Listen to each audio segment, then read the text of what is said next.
Joy Hind and hello everyone, কেমন আছো সবাই? আশা করি সকলেই ভালো আছো আর একদম জোর কদমে প্রিপারেশন নিচ্ছ। তো নববর্ষে একটি খুবই খুশির খবর। বিভিন্ন মন মেজাজ খারাপ সকলেরই আছে বিভিন্ন কারণে, তার মধ্যে আরও একটি খুশির খবর উঠে আসলো, যেটা আগেই জানা ছিল, কিন্তু আজকে থেকে অফিসিয়ালি সেটার ফর্ম ফিল আপ শুরু হয়ে গেছে। সেটা হচ্ছে আরপিএফ, রেলওয়ে প্রোটেকশন ফোর্স। সেখানে ভ্যাকেন্সি চলে এসেছে কনস্টেবল এবং সাব ইন্সপেক্টর দুটোর জন্যই। তোমরা এখানে দেখতেই পাচ্ছ যে, তো এখানে দেখতেই পাচ্ছ ফার্স্টে সাব ইন্সপেক্টরের যার pay level 7th pay commission অনুসারে 6, পে লেভেল 6, আর তার নিচেই আছে কনস্টেবল পে লেভেল 3। তো আরপিএফের জন্য তোমাদের অবশ্যই গ্র্যাজুয়েট হতে হবে যে কোনো একটি রেকগনাইজড ইউনিভার্সিটির থেকে অল ওভার ইন্ডিয়ার মধ্যে। আর তার সাথে সাথে এখানে দেখতেই পাচ্ছ তার ইনিশিয়াল পে অর্থাৎ বেসিক পে যেটা হবে 35,400, কিন্তু এখানে 35,400ই তোমরা পাবে না, সব মিলিয়ে তোমরা প্রায় 60,000, 60,000-এর মতো তোমাদের ইনিশিয়াল স্যালারি হয়ে থাকে সাব ইন্সপেক্টরের ক্ষেত্রে। বয়স সীমা ধরা হয়েছে জেনারেল হিসাবে 20 বছর থেকে 28 বছরের মধ্যে। এখানে দিয়ে দেওয়া হয়েছে যে 1/7/2024 অনুসারে তোমার বয়স 28 বছরের মধ্যে হতে হবে, এবং মানে 20 বছরের নিচে হলে চলবে না, 28 বছরের উপরে হলে চলবে না। 1/7 অর্থাৎ জুলাইয়ের 1 তারিখ 2024 অনুসারে ভ্যাকেন্সি আছে টোটাল 452টি। তারই সাথে যে কোনো রেকগনাইজড বোর্ড থেকে তোমরা যদি মাধ্যমিক পাস হয়ে থাকো তাহলে কনস্টেবলের জন্য তোমরা অ্যাপ্লাই করতে পারবে। যার ইনিশিয়াল বেতন 21,700 অর্থাৎ বেসিক 21,700, সব মিলিয়ে প্রায় 35,000 টাকার উপরে বেতন হয়, আরও বেশি হয় 37-38,000 সম্ভবত। সেটা না হয় একটা আলাদা পে স্লিপ নিয়ে তোমাদের ভিডিও করে দেব। বয়স হতে হবে 18 বছর থেকে 28 বছরের মধ্যে, এটাও 1 জুলাই 2024 অনুসারে। 18 বছরের কম হওয়া চলবে না এবং 28 বছরের বেশি হওয়া চলবে না। এখানে ভ্যাকেন্সি আছে 4208, 4,208টি ভ্যাকেন্সি আছে।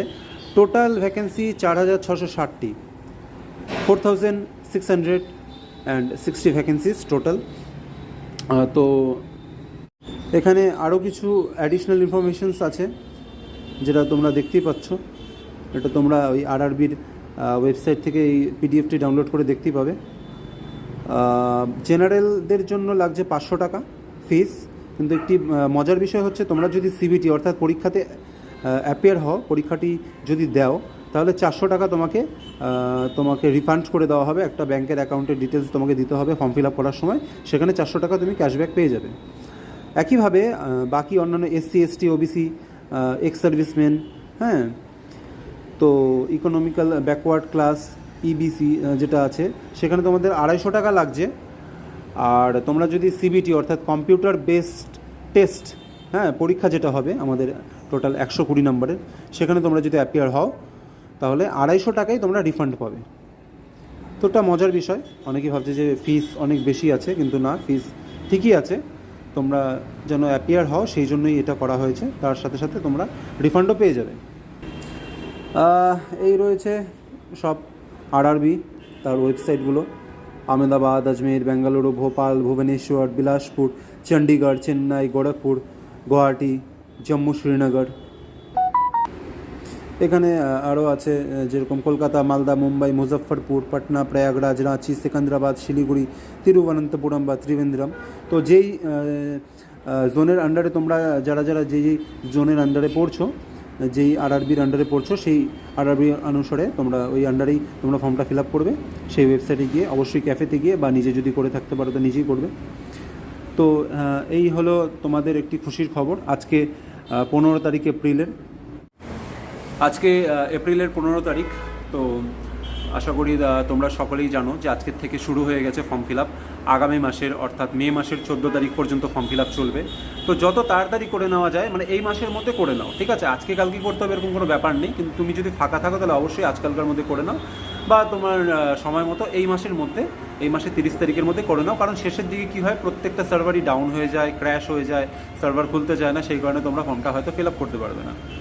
অনেকেই হয়তো মন খারাপ করছো যে ভ্যাকেন্সি কম, কিন্তু তোমার দরকার মাত্র একটি সিট, ঠিক আছে?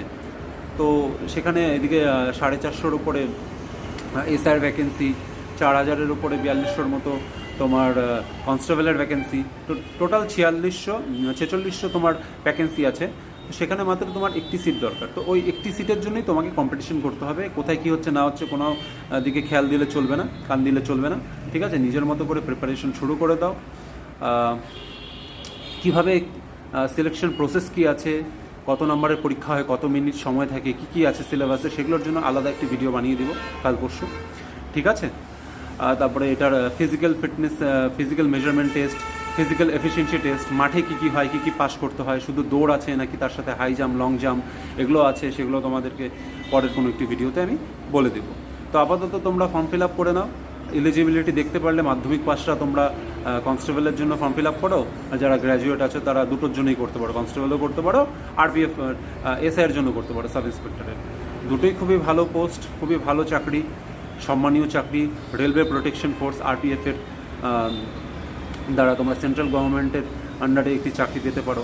তো এই চাকরিটা যদি তোমাদের পাখির চোখ হয়ে থাকে তাহলে অবশ্যই প্রিপারেশন তোমরা আগের থেকেই করছো, না করলে আজকের থেকে প্রিপারেশন শুরু করে দাও এবং ফর্ম ফিল আপ করে ফেলো। তো ঠিক আছে, সকলে ভালো মতো পড়াশোনা করো, আমার শুভকামনা রইল। আবারও সবাইকে জানাই শুভ নববর্ষের আন্তরিক প্রীতি শুভেচ্ছা। সবাই ভালো মতো মন দিয়ে পড়াশোনা করো, খাটনি করো, সকালে উঠে একটু দৌড়াদৌড়ি করো আধা ঘন্টা করে, অন্যান্য ফিটনেস করো, একটু পুশ আপস করো, ঠিক আছে, স্ট্রেচিংস করো। তো সবার জন্য শুভকামনা রইল। সবাই ভালো মতো মন দিয়ে খাটনি করে যাও, অবশ্যই সফলতা তোমার পায়ে এসে চুম্বন করবে। তো জয় হিন্দ, সবাই ভালো থেকো।